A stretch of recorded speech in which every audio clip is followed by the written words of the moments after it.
A rajada de tiros que ecoou pela madrugada de Macau, em 4 de junho de 2002, não era apenas mais um tiroteio no interior do Nordeste. Era a declaração de guerra. Valdetário Carneiro, mecânico de 53 anos, que um dia consertava carros de graça para vizinhos em Caraúbas, agora comandava exército de 20 homens fortemente armados que invadiam cidade de 20 mil habitantes, como se fosse território inimigo em campo de batalha. Fuzis AR-15 cuspiam fogo contra a delegacia. Metralhadoras pesadas varriam ruas vazias. Reféns eram amarrados em caminhonetes como escudos humanos, enquanto 3 bancos eram esvaziados simultaneamente com precisão militar. Não eram bandidos comuns roubando agência bancária. Era operação de guerra urbana planejada com meses de antecedência, executada com eficiência que envergonharia muitos batalhões do Exército. Delegado Robson Medeiros morreu naquela noite, alvejado por dezenas de balas quando o carro da Polícia Civil cruzou o caminho do comboio que deixava a cidade carregando milhões de reais.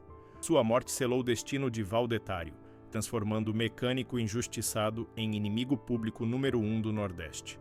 Mas também consolidou o legado que perdura até hoje.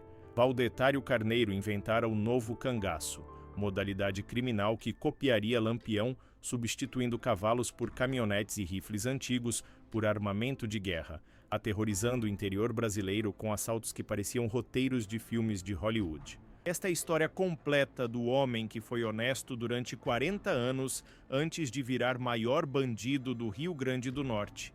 Mecânico perfeccionista que aplicou mesma meticulosidade em consertar motores e planejar assaltos. Pai de família que virou comandante de quadrilha responsável por pelo menos 60 roubos bancários em 5 estados. História de como o Brasil cria monstros através de injustiças sistemáticas e depois se choca quando monstros devolvem violência que sociedade plantou neles. Caraúbas, Rio Grande do Norte. 1949. A cidade tinha menos de 5 mil habitantes. Casas de taipa espalhadas ao redor de Praça Central, dominada por Igreja Católica. Economia baseada em agricultura de subsistência e criação de cabras. Lugar onde todo mundo conhecia todo mundo e sobrenomes importavam mais que dinheiro. Era ali que nasceu José Valdetário Benevides, filho único de casal que havia sofrido 6 abortos antes dele. A mãe, desesperada para ter filho, fez promessa a Nossa Senhora. Se criança nascesse viva e saudável, não cortaria cabelo do menino até completar 7 anos. Valdetário nasceu forte, gritando, agarrando-se à vida com determinação que definiria o resto de sua existência. E mãe cumpriu promessa religiosamente.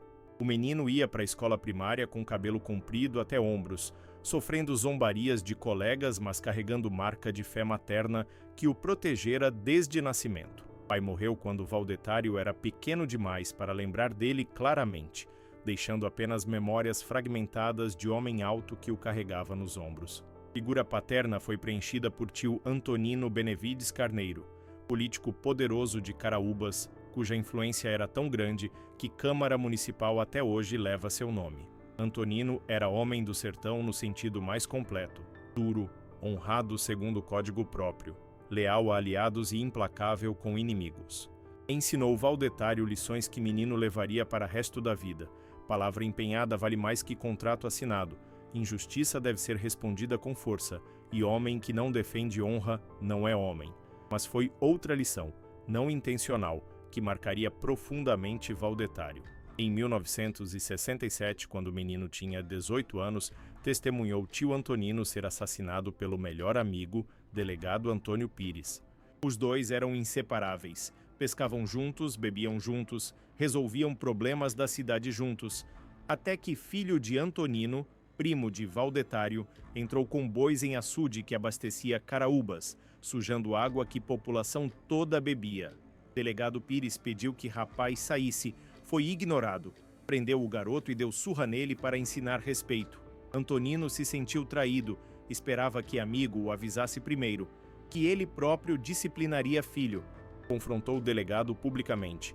Xingamentos foram trocados, mãos foram para armas. Tiros ecoaram na porta da delegacia numa tarde de agosto e Antonino Benevides Carneiro caiu morto com 3 balas no peito, assassinado pelo homem que considerava irmão.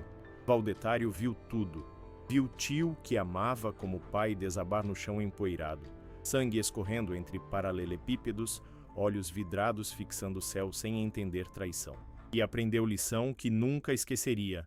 Amizades podem virar inimizades em segundos, confiança é luxo perigoso, e no sertão, justiça vem do cano de arma, não de tribunais distantes que nunca chegam a tempo. A herança política de Antonino passou para outro tio, Dr. Benevides Carneiro, que Valdetário também era próximo. E com a herança política veio também herança de inimizades, especialmente com família Fernandes, outra dinastia poderosa de Caraúbas. A disputa entre Carneiros e Fernandes envolveu assassinatos, assaltos, traições políticas, transformando Caraúbas em faroeste brasileiro, onde lei oficial era sugestão e lei privada era realidade. Valdetário, ainda adolescente, assistiu tio Dr. Benevides organizar assalto a carro forte que transportava 94 milhões de cruzeiros para pagar trabalhadores de usina. Era 1980, dinheiro que valeria fortuna hoje. Assalto foi executado com precisão militar. Carro interceptado em estrada isolada, guardas rendidos sem disparar tiro, dinheiro levado em minutos. Tio usaria a grana para financiar campanha política própria e de aliado chamado Zilmar. Mas Zilmar traiu Benevides depois de embolsar dinheiro, fazendo aliança com família Fernandes, inimigos mortais dos Carneiros. O que se seguiu foi banho de sangue. Membros de ambas famílias foram executados nas ruas de Caraúbas, em fazendas, em emboscadas na estrada. A cidade vivia clima de guerra civil não declarada, onde andar desarmado era suicídio e olhar torto podia resultar em morte. Valdetário absorvia tudo aquilo, vendo como o poder se exercia no sertão, como disputas se resolviam, como homens viviam e morriam segundo códigos que nada tinham a ver com a Constituição brasileira pendurada na parede da delegacia. A família Benevides Carneiro ficou marcada como criminosa, associada a assalto de 94 milhões, mesmo que maioria dos membros fossem honestos e trabalhadores. Estigma grudou no sobrenome como Alcatrão, impossível de limpar. Adversários políticos usavam acusações para destruir Carneiros em eleições. Policiais os vigiavam constantemente, procurando qualquer pretexto para a prisão. População os temia e respeitava em medida igual. Valdetário cresceu nesse ambiente tóxico de violência normalizada, corrupção endêmica e justiça ausente. Mas, surpreendentemente, escolheu caminho diferente. Aos 20 anos, Valdetário descobriu vocação inesperada: mecânica automotiva. Tinha jeito natural para entender máquinas, via motor e instantaneamente diagnosticava problema. Consertava com ferramentas improvisadas e criatividade que impressionava até mecânicos experientes. Começou fazendo favores para vizinhos, consertando carros de graça, apenas pela satisfação de ver máquina funcionando perfeitamente novamente. A palavra se espalhou. Logo, gente de toda a região trazia veículos para ele. Valdetário montou oficina do lado da casa da mãe, investindo cada centavo que ganhava em ferramentas e equipamentos. Era perfeccionista obsessivo. Não entregava carro até que tudo estivesse impecável, motor ronronando suavemente, pintura brilhando, estofamento limpo. Clientes adoravam. Até concorrentes o respeitavam, ocasionalmente enviando carros que não conseguiam consertar porque sabiam que Valdetário daria jeito. Pagava fornecedores religiosamente em dia, sempre com dinheiro vivo. Nunca atrasava conta ou imposto. Prosperou honestamente durante 15 anos, comprando terreno maior na frente da casa da mãe e construindo oficina espaçosa com equipamentos modernos. Em 1980, conheceu mulher em circo que passou por Caraúbas. Casou-se, teve 3 filhos. Era vida comum, honesta, exatamente oposta à violência que cercava a família Carneiro. Valdetário parecia ter escapado da maldição do sobrenome. Parecia. A primeira prisão aconteceu em 1983 e foi choque brutal. Valdetário estava trabalhando na oficina, mãos sujas de graxa, rindo de piada que cliente contava, quando polícia entrou e o algemou na frente de todo mundo. Acusação: roubo de bomba hidráulica de fazenda. Valdetário, perplexo, tentou explicar que nunca roubara nada na vida, que bomba não estava com ele, que havia mal entendido. Foi ignorado. Levado para a delegacia, fichado como criminoso, trancado em cela com ladrões e assassinos. A humilhação foi devastadora. Todo mundo viu prisão, clientes, vizinhos, concorrentes. Passou 3 dias na cadeia antes que próprio dono da fazenda aparecesse, confuso, perguntando o que diabos Valdetário estava fazendo ali, que ele era amigo, que consertava seus caminhões, que jamais roubaria bomba hidráulica ou qualquer outra coisa. Valdetário foi solto, mas dano estava feito. Primeira mancha em reputação impecável. Primeira vez que sobrenome Carneiro pesou contra ele injustamente. Engoliu raiva, voltou para a oficina, continuou trabalhando. Mas semente de ressentimento havia sido plantada.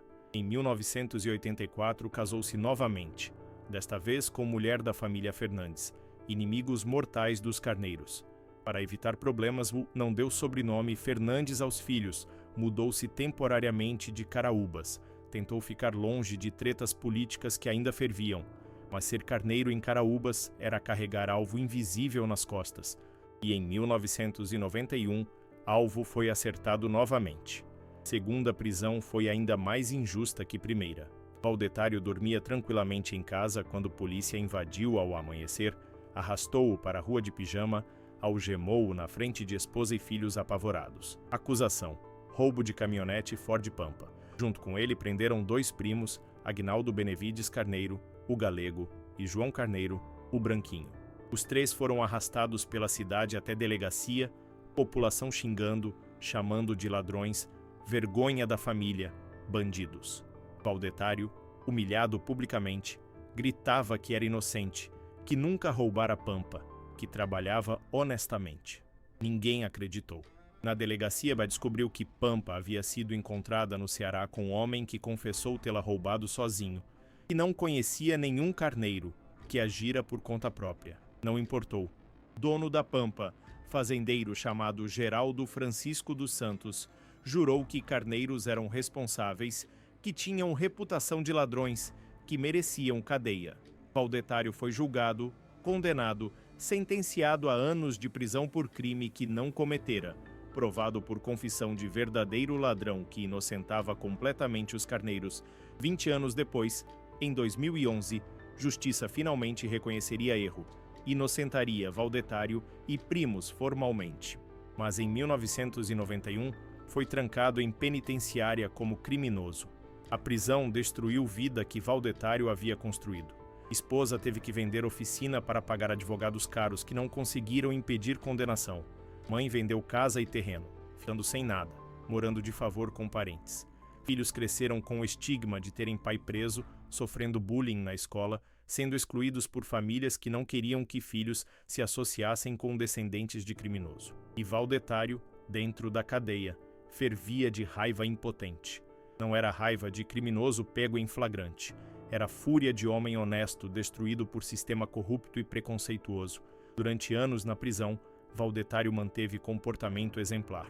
Não se envolveu em brigas, não entrou para facções, trabalhou em oficina da penitenciária consertando máquinas. Desenvolveu o hobby de construir caminhões em miniatura com perfeição impressionante, vendendo-os para outros presos e visitantes, ganhando algum dinheiro que mandava para a família. Carcereiros gostavam dele, consideravam preso modelo, mas por dentro, Valdetário estava mudando. Via ao redor criminosos reais, assassinos, estupradores, ladrões de carreira. E muitos deles eram tratados melhor que ele por sistema. Muitos tinham sentenças menores por crimes piores. Muitos tinham advogados que conseguiam benefícios que Valdetário, pobre e sem conexões poderosas, nunca conseguiria. A conclusão era inevitável: honestidade não valia nada. Ser homem trabalhador, pagar impostos, tratar todos bem, não significava proteção alguma. Sobrenome Carneiro o condenara independentemente de suas ações. Se ia ser tratado como criminoso de qualquer forma, talvez devesse se tornar um de verdade. Após anos preso, Valdetário conseguiu progressão de regime para semiaberto. Podia trabalhar durante dia e dormir na cadeia à noite. Voltou para Caraúbas em 1997, encontrou mãe morando em barraco emprestado, oficina vendida, vida destruída. Tentou recomeçar, fazendo bicos de mecânico, mas reputação de ex-presidiário afastava clientes. Foi nesse momento de desespero que homem chamado Elinaldo Simeão Pereira o procurou com proposta: participar de assalto à fábrica de castanhas em Mossoró. Valdetário recusou indignado. Não sou bandido, disse. Fui preso injustamente. Não vou confirmar mentiras que contaram sobre mim. Elinaldo foi embora. Dias depois, assalto aconteceu. R$ 10.000 e carro foram roubados, e rumores começaram a circular em Caraúbas. Valdetário Carneiro havia voltado ao crime. Estava comandando assaltos. Era perigoso. Valdetário, furioso, descobriu que próprio Elinaldo espalhava boatos, talvez para desviar a atenção de si mesmo. A raiva explodiu. Valdetário pegou armas. Reuniu primos que também estavam indignados com a situação da família, foi atrás dos verdadeiros ladrões e os forçou a devolver carro e dinheiro à vítima. Era ato de justiça privada, tentativa desesperada de limpar nome, mas apenas confirmou o que todos já pensavam. Carneiros eram violentos, agiam fora da lei, eram perigosos. Não importava que Valdetário tivesse feito certo ao recuperar propriedade roubada. Aos olhos da sociedade e da polícia, era mais uma prova de criminalidade. Foi nesse momento que Valdetário tomou decisão que mudaria tudo. Se seria tratado como criminoso de qualquer forma, se honestidade apenas o destruíra, se sistema apenas o fodeu repetidamente, então viraria criminoso de verdade. Mas não seria ladrão comum, seria bandido que importava, seria lendário. Primeira vingança foi contra Geraldo Francisco dos Santos, dono da Pampa que o acusara falsamente e causara anos de prisão injusta. Em 1998, Valdetário foi até a fazenda de Geraldo, esperou ele sair de casa, abordou-o calmamente e esvaziou o pente de pistola no peito dele. Geraldo morreu instantaneamente, olhos arregalados de surpresa, sem entender por que mecânico que conhecia há anos o matava friamente. Valdetário não sentiu remorso, sentiu justiça finalmente sendo feita, mas sabia que não poderia mais voltar atrás. Havia cruzado linha definitiva entre cidadão e criminoso. Reuniu 3 primos de confiança: Francimar Carneiro, que se tornaria braço direito, João Carneiro, o branquinho, e Agnaldo Benevides Carneiro, o galego. Junto com outros homens que conhecera na prisão, formou quadrilha especializada em assaltar fazendas ricas. Não roubavam pequenos proprietários ou trabalhadores, apenas fazendeiros poderosos, gente que acumulava riqueza explorando outros. Valdetário estabeleceu código rígido. Nenhum animal seria roubado, população pobre não seria tocada, apenas dinheiro e bens de ricos. Era Robin Hood às avessas, ou talvez Robin Hood de verdade, dependendo da perspectiva. E era fã obsessivo de Lampião, rei do cangaço que dominara mesmo o sertão 60 anos antes. Começou a copiar táticas do ídolo, adaptando-as para a realidade moderna. No lugar de cavalos, caminhonetes roubadas. No lugar de rifles antigos, fuzis AR-15 e metralhadoras AK-47. No lugar de atacar comboios, assaltar bancos, estava nascendo o novo cangaço, embora termo ainda não existisse. Mas antes de se tornar bandido famoso, Valdetário se envolveu em última treta pessoal que selaria a reputação de homem violento e perigoso. A família Simeão Pereira, do Elinaldo que o convidara para assalto, era poderosa em Caraúbas. Um dos membros, Dr. Jorge Pereira, era médico respeitado e influente. Jorge começou a espalhar que Valdetário estava roubando pequenos fazendeiros e animais, violando o próprio código que havia estabelecido. Valdetário ficou furioso, não apenas porque era mentira, mas porque prejudicava a reputação que tentava construir como bandido honrado. Pior, Jorge colocou funcionário para espionar movimentos de Valdetário e passou informações para a polícia. Para Valdetário, era traição inaceitável. Jurou vingança. Em 23 de dezembro de 1999, véspera de Natal, Dr. Jorge Pereira voltava para casa após plantão médico exaustivo. Conversava na frente de casa com a enfermeira e vizinhos quando o carro parou na rua. Homens saíram, fuzis em mãos. Jorge tentou correr para dentro de casa. Não chegou. Foi alvejado por rajada de AR-15 que o jogou contra a porta. Homens entraram, continuaram atirando. Perícia contaria mais de 38 disparos no corpo de Jorge Pereira, tantos que era impossível dizer exatamente quantos. Era execução, não assassinato. Era mensagem. Valdetário ligou para a rádio local depois e assumiu o crime publicamente, dizendo que Jorge merecera, que família Simeão Pereira era corrupta, que o único homem real entre eles era Aguinaldo Pereira, irmão de Jorge e prefeito de Caraúbas.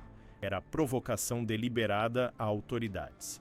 Aguinaldo Pereira, médico e político poderoso, ficou devastado e furioso. Escreveu carta ao secretário de Segurança Pública do Rio Grande do Norte, exigindo prisão de Valdetário. O governo estadual, constrangido, pediu ajuda da Polícia Federal. Quando o PF entra em ação, coisas mudam. São profissionais treinados, com recursos que polícias estaduais não têm. Investigaram Valdetário por meses, rastrearam o movimento, não se identificaram esconderijos. Em operação coordenada em 2000, prenderam Valdetário e Francimar, em Cidade da Paraíba, sem disparar tiro. Foi trabalho de inteligência impecável, padrão PF. Valdetário foi levado para a penitenciária de Alcaçuz, prisão de segurança máxima em Natal, que anos depois ficaria famosa por rebeliões sangrentas, com dezenas de mortos decapitados. Mas em 2000, era apenas prisão dura, onde criminosos perigosos eram trancados. Valdetário sabia que seria difícil sair dali, mas subestimou própria capacidade de organização e lealdade que inspirava em seguidores. Na madrugada de 4 de novembro de 2000, Alcaçuz foi atacado, não por presos rebelados, mas por força externa. Pelo menos 15 homens fortemente armados chegaram em várias caminhonetes. Metralharam portões e muros com fuzis e metralhadoras, fazendo barulho ensurdecedor que acordou cidade inteira. Liderando o ataque estava Alvon Gonçalves Silva, conhecido como Baleado, executor leal que seguia ordens de Valdetário cegamente. A tática era brutal, mas eficaz. Amarraram moradores das redondezas nas caminhonetes como escudos humanos, impedindo que guardas penitenciários ou policiais revidassem com medo de matar inocentes. Enquanto alguns atiravam para manter guardas entrincheirados, outros explodiram o portão principal com explosivos. Valdetário, Francimar e outros 30 presos fugiram pelo buraco aberto na parede. A operação inteira durou menos de 20 minutos. Quando reforços policiais chegaram, caminhonetes já desapareciam na escuridão, levando Valdetário de volta para a liberdade. Um preso morreu durante fuga, baleado acidentalmente por companheiros, mas Valdetário estava livre e furioso. Ligou para Aguinaldo Pereira e deixou recado ameaçador. Você me colocou na cadeia, agora vou te colocar no caixão. Aguinaldo, apavorado, se mudou para Mossoró, cidade maior onde achava que estaria seguro. Contratou 20 seguranças armados. Andava sempre escoltado por 2 policiais militares. Nunca dormia no mesmo lugar 2 noites seguidas. Mas vivia em terror constante, sabendo que Valdetário era homem de palavra, que cedo ou tarde cumpriria a promessa. Valdetário, livre mas procurado por polícias de múltiplos estados, decidiu que não podia mais se fixar em lugar algum. Transformou-se em nômade, dormindo em fazendas isoladas, mudando de esconderijo semanalmente, sempre em movimento. E foi nesse período que começou a profissionalizar quadrilha de forma que mudaria crime organizado no Nordeste. Dividiu o grupo em 3 setores distintos com funções específicas. Primeiro setor cuidava de armamento, compra, manutenção, distribuição e até aluguel de armas para outros criminosos. Valdetário investiu pesado, adquirindo fuzis AR-15, metralhadoras AK-47, granadas, coletes à prova de balas. Gastou fortunas no mercado negro, mas sabia que armamento superior era diferencial crucial. Segundo setor era reconhecimento. Pequeno grupo de homens que se mudava para a cidade-alvo semanas antes do assalto. Alugavam casa, arranjavam empregos temporários, tornavam-se parte da comunidade. Estudavam rotina de bancos, horários de troca de turno de seguranças, caminhos de fuga, localização de delegacia e quartel de polícia. Tudo meticulosamente documentado, fotografado, mapeado. Quando chegasse hora do assalto, conheceriam um terreno melhor que próprios moradores. Terceiro setor era a tropa de choque. 15 a 20 homens selecionados pela coragem, frieza e capacidade de seguir ordens sem questionar. Incluía Baleado, Francimar, Galego e homem conhecido como Negão da Serra, executor particularmente violento que não hesitava em matar. Eram linha de frente. Quem invadia a cidade, tomava controle esvaziava bancos e garantia que ninguém interferisse. Essa estrutura tripartite era revolucionária para crime brasileiro da época. Não era gangue desorganizada fazendo assaltos oportunistas. Era organização militar com hierarquia clara, planejamento meticuloso, execução profissional. E Valdetário aplicava nela a mesma obsessão por perfeição que aplicara quando era mecânico. Cada detalhe importava. Cada falha potencial era antecipada e corrigida. Cada homem sabia exatamente seu papel. Durante 2000 e 2001, o grupo realizou múltiplos assaltos menores para treinar, testar táticas, identificar fraquezas. Fazendas ricas, lojas de armas, pequenos bancos em cidades isoladas. Sucessos acumulavam junto com dinheiro que Valdetário reinvestia em melhor equipamento e recrutamento de mais homens, mas ainda não haviam feito nada que realmente chamasse a atenção nacional. Isso mudaria em junho de 2002, na cidade de Macau. O assalto em Macau seria obra-prima, operação que estabeleceria modelo copiado por criminosos em todo o Brasil nos 20 anos seguintes. A cidade foi escolhida estrategicamente. 20 mil habitantes, 3 bancos grandes, Banco do Brasil, Caixa Econômica Federal e Banco do Nordeste, localização isolada que exigia cruzar ponte para entrar, força policial minúscula de apenas 6 policiais por turno. Era alvo perfeito. A equipe de reconhecimento passou 3 semanas lá, morando discretamente, mapeando tudo.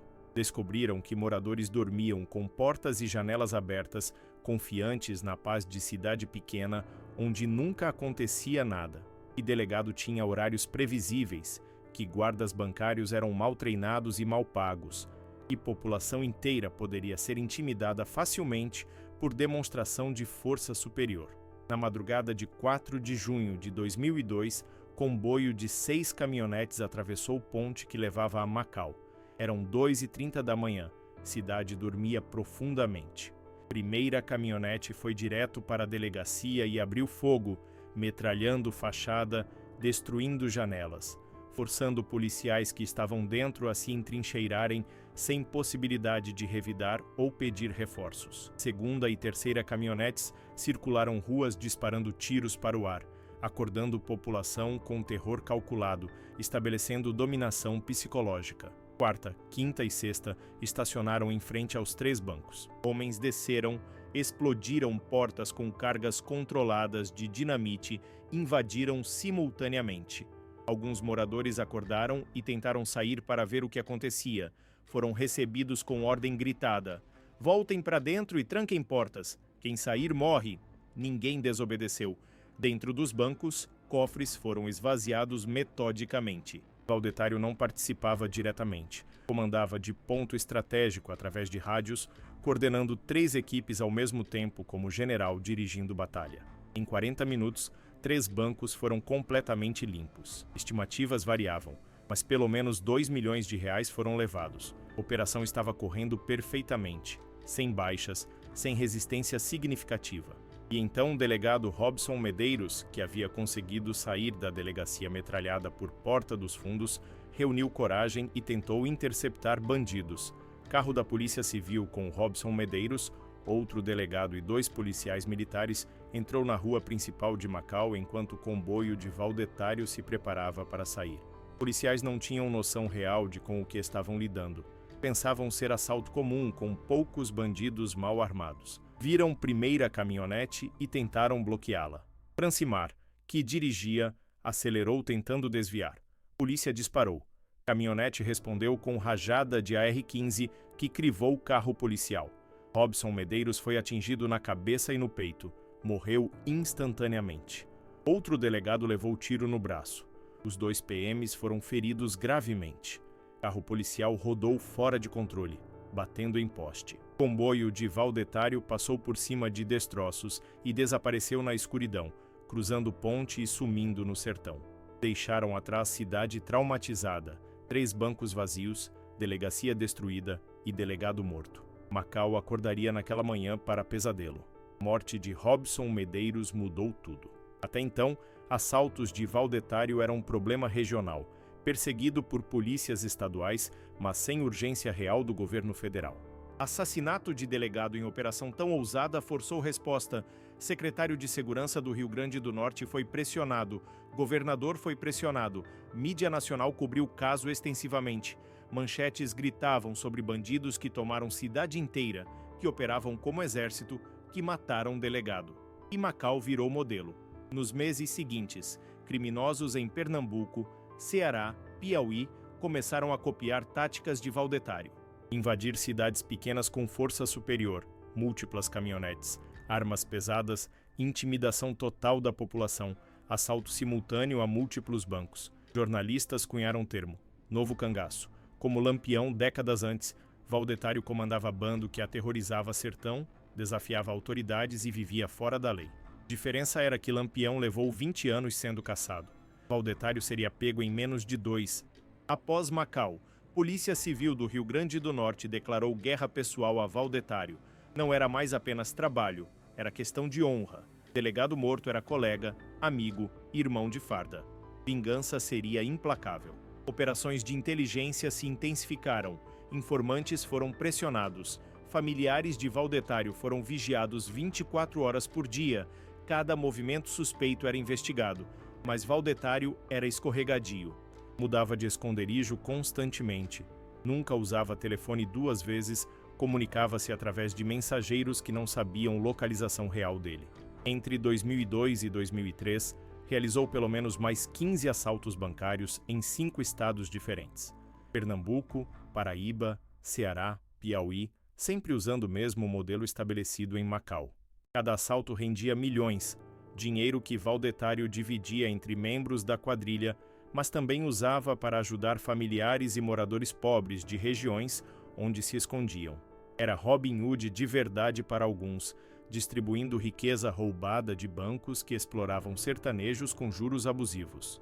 Para outros, especialmente autoridades, era terrorista que precisava ser eliminado. A pressão sobre quadrilha aumentava constantemente. Um por um, membros eram capturados ou mortos. Baleado foi preso em operação violenta. Francimar caiu em emboscada. Galego foi capturado tentando visitar família. Manuel, outro executor importante, morreu em tiroteio com polícia. Valdetário via império que construíra desmoronando, mas continuava fugindo, planejando próximo assalto, recusando-se a aceitar derrota. Mas raiva que consumia Valdetário tinha alvo específico que não conseguia esquecer. Aguinaldo Pereira, prefeito de Caraúbas, irmão de Jorge Pereira que executara. Aguinaldo vivia escondido em Mossoró, protegido por exército particular de seguranças. Valdetário jurou que o mataria, não importava quantos homens tivesse que atravessar. Em 7 de novembro de 2001, oportunidade finalmente chegou. Aguinaldo viajou para Caraúbas para inaugurar obra de tratamento de água, responsabilidade de prefeito que não podia ignorar. Estava nervoso, suando frio, mas cercado por 20 seguranças armados. Cerimônia terminou às 21 horas. Aguinaldo decidiu não dormir em Caraúbas. Voltaria imediatamente para Mossoró, onde se sentia seguro. Entrou em carro blindado, dirigido por policial militar. Esposa ao lado, outro PM no banco de trás, caseiro no porta-malas. Comboio de 2 carros com seguranças ia na frente e atrás. Faltavam apenas 13 quilômetros para chegar a Mossoró, quando o carro apareceu do nada, emparelhando com o veículo de Aguinaldo. Janelas abaixaram, fuzis apareceram. Primeira rajada matou o PM, que dirigia instantaneamente. Carro rodou, bateu em canteiro, parou. Homens saíram do carro atacante e se aproximaram, continuando a atirar. Aguinaldo tentou se proteger, mas blindagem do carro não era suficiente para a AR-15. Levou dezenas de tiros junto com esposa, outro PM e caseiro. Perícia contaria mais de 150 perfurações na lataria. Impossível determinar quantos projéteis atingiram corpos porque estavam completamente despedaçados. Era execução, não assassinato. Era Valdetário cumprindo promessa feita 2 anos antes. O assassinato do prefeito foi gota de água. O governo federal não podia mais ignorar. Polícia Federal assumiu investigação completamente, substituindo polícias estaduais que claramente falhavam em capturar Valdetário. Montaram força-tarefa com 50 agentes dedicados exclusivamente a localizá-lo. Usaram escutas telefônicas, rastreamento de movimentações financeiras, até imagens de satélite quando disponíveis. Pressionaram informantes impiedosamente, oferecendo recompensas enormes por informações que levassem à captura. A população começou a colaborar, cansada de violência que Valdetário trazia onde passava. Denúncias anônimas começaram a chegar, apontando fazendas onde ele se escondia, cidades que visitava, pessoas que o ajudavam. O cerco se fechava lentamente, mas inexoravelmente. Valdetário sentia pressão, mas recusava-se a fugir para outro estado ou país. Sertão era seu território, onde conhecia cada trilha, cada esconderijo. Sair seria admitir derrota. Em dezembro de 2003, informante anônimo ligou para a Polícia Federal dizendo que Valdetário estava escondido em sítio isolado na cidade de Lucrécia, Rio Grande do Norte. A PF organizou a operação com mais de 20 agentes, todos fortemente armados, todos preparados para tiroteio. Chegaram de madrugada, cercaram casa silenciosamente, esperaram o amanhecer. Às 6h, gritaram através de megafone: "Valdetário Carneiro, você está cercado!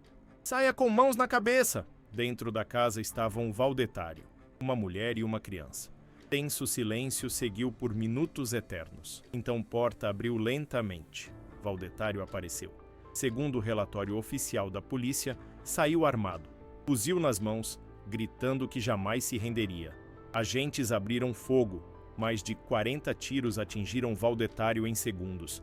Caiu na soleira da porta, corpo crivado de balas, vida escoando rapidamente. A família de Valdetário até hoje contesta a versão oficial. Dizem que ele estava desarmado, que foi executado sem chance de rendição, e polícia queria vingança por delegado morto em Macau e prefeito assassinado em Mossoró. Verdade, provavelmente morreu com Valdetário naquela manhã de 10 de dezembro de 2003. O que é inegável é que homem que aterrorizara Nordeste por 3 anos, que inventara novo cangaço, que realizara 60 assaltos bancários e matara pelo menos 15 pessoas, estava morto aos 54 anos. O corpo foi levado para o Instituto Médico Legal em Natal, onde perícia confirmou 38 perfurações de bala. Foi velado em Caraúbas, cidade onde nascera, crescera, trabalhara honestamente durante 40 anos antes de virar bandido. Aproximadamente 10.000 pessoas compareceram ao velório, muitos usando camisetas com o rosto de Valdetário, tratando-o como herói.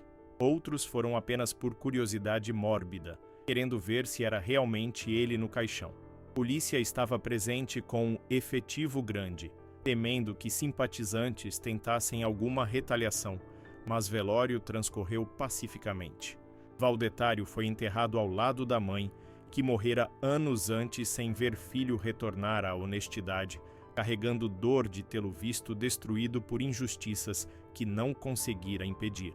O legado de Valdetário é complexo e contraditório como sua própria vida. Para autoridades, era criminoso perigoso responsável por inaugurar modalidade de crime que até hoje assola o interior brasileiro. Novo cangaço que inventou continua sendo praticado, quadrilhas fortemente armadas invadindo cidades pequenas, levando terror a populações indefesas, esvaziando bancos que levam dias para retomar a operação. Cada assalto desse tipo é filho direto do modelo que Valdetário estabeleceu em Macau. Para famílias de vítimas, especialmente viúvas de delegado Robson Medeiros e prefeito Aguinaldo Pereira, era assassino cruel que merecia a morte que recebeu. Mas para parcela significativa da população pobre do Nordeste, especialmente em Caraúbas e cidades vizinhas, Valdetário era algo diferente. Homem honesto destruído por sistema corrupto que finalmente revidou da única forma que sabia. Robin Hood sertanejo que roubava de ricos e distribuía para pobres. Vingador que punia injustiças que lei oficial ignorava. O pesquisador Paulo Sérgio Raposo da Silva, que estudou vida de Valdetário para a dissertação de mestrado, concluiu que ele representava múltipla face da condição humana, capaz simultaneamente de crueldade extrema e generosidade genuína, de violência calculada e lealdade inabalável. Livro Valdetário Carneiro, A Essência da Bala, descreve-o como figura quase mítica, bandido moderno que replicou códigos de honra de Lampião em contexto contemporâneo. A verdade, como sempre, é mais nuanceada que qualquer narrativa heróica ou demoníaca. Valdetário Carneiro foi mecânico honesto durante maior parte da vida, trabalhador que pagava contas em dia e tratava todos bem. Foi preso 2 vezes injustamente, condenado por crimes que não cometera, provado posteriormente inocente, mas apenas depois que vida já estava destruída. Foi empurrado para a criminalidade por sistema que o marcou como bandido antes mesmo de cometer crime real. Mas também fez escolhas conscientes de violência. Ninguém o forçou a matar Geraldo Francisco dos Santos ou Dr. Jorge Pereira. Ninguém o obrigou a executar prefeito Aguinaldo Pereira e esposa. Ninguém mandou criar quadrilha responsável por terror em dezenas de cidades. Foram decisões suas, motivadas por raiva justificável talvez, mas ainda decisões de abraçar violência como solução. E essa violência causou sofrimento real a pessoas reais. Viúvas choraram maridos, crianças ficaram órfãs, comunidades foram traumatizadas. Não dá para romantizar isso completamente. Não dá para transformá-lo em herói sem reconhecer dor que causou. Ao mesmo tempo, não dá para condená-lo sem reconhecer injustiças sistêmicas que o criaram. Quantos valdetários existem atualmente no Brasil? Quantos homens honestos estão sendo destruídos por sistema judicial corrupto e preconceituoso? Quantos são empurrados para crime porque a alternativa é aceitar injustiça calado? Brasil produz valdetários todo dia através de suas instituições falidas, seu racismo estrutural, sua desigualdade obscena, e depois se choca quando valdetários devolvem violência que sociedade plantou neles. Hoje, 20 anos após morte de valdetário, novo cangaço que ele inventou é epidemia nacional. Praticamente toda semana há notícia de cidade pequena sendo invadida por bandidos fortemente armados, bancos sendo explodidos, populações sendo aterrorizadas. Táticas são exatamente as que Valdetário desenvolveu: comboio de múltiplas caminhonetes, armamento militar, reféns amarrados como escudos, ataque simultâneo a múltiplos alvos, retirada rápida antes que reforços cheguem. Milhares de criminosos aplicam um método que um mecânico de Caraúbas sistematizou em 2002. Isso é legado dele, inegavelmente negativo. Mas também é acusação ao Brasil, país que permite que cidades inteiras fiquem desprotegidas com 2 ou 3 policiais para 20 mil habitantes, e não investe em segurança pública no interior, concentrando recursos em capitais, e mantém sistema judicial tão lento e corrupto que pessoas preferem fazer justiça com próprias mãos. Valdetário não inventou problemas do Brasil, apenas os explorou com inteligência que poderia ter sido usada para coisas melhores se tivesse tido oportunidades diferentes. Em Caraúbas, nome de Valdetário ainda é pronunciado em tom misto de respeito e medo. Jovens que não eram nascidos quando ele morreu conhecem história, contada por pais e avós como lenda moderna. Alguns veem inspiração no sentido errado, achando que crime compensa, que violência resolve problemas.